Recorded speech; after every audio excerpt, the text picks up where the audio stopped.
Thanks, Mr. Leader. What is the plan for Democrats going into January with regards to congressional stock trading? Congresswoman Luna and Congresswoman Mace came out of Speaker Johnson's office today, and they said that they had some sort of an agreement with a House Admin Committee on what they would put forward on stock trading.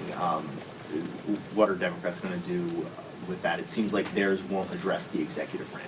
House Democrats are going to continue to work hard to address the issues that we have in this Congress, and that, of course, will include my full and complete support for a congressional stock trading ban.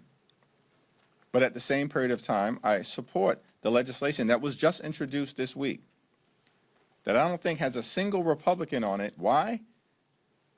Because it would also include prohibiting the president and the vice president of any party from engaging in stock trading while they're in office. There is absolutely no justification for the president, who has far more power than any individual member of Congress, or the vice president, to be able to trade stocks in real time when they have more access to inside information than perhaps the entire United States Congress combined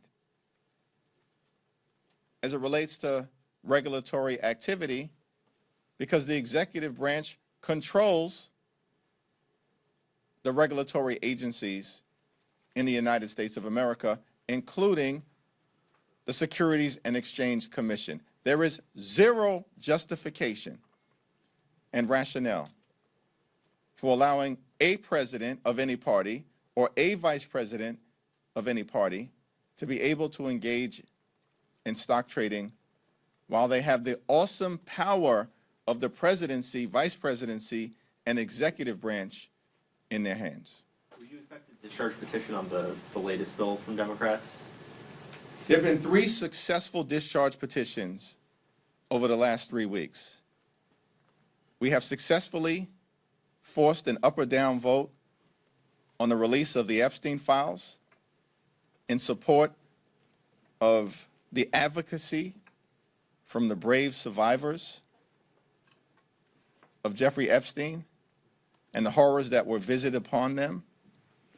Last week, we successfully discharged an up or down vote on legislation that restores collective bargaining rights for more than 1 million hardworking federal employees, and overturned one of Donald Trump's first executive orders. 20 Republicans joined the overwhelming majority of the House Democratic Caucus to successfully discharge that bill and then vote it out of the House of Representatives.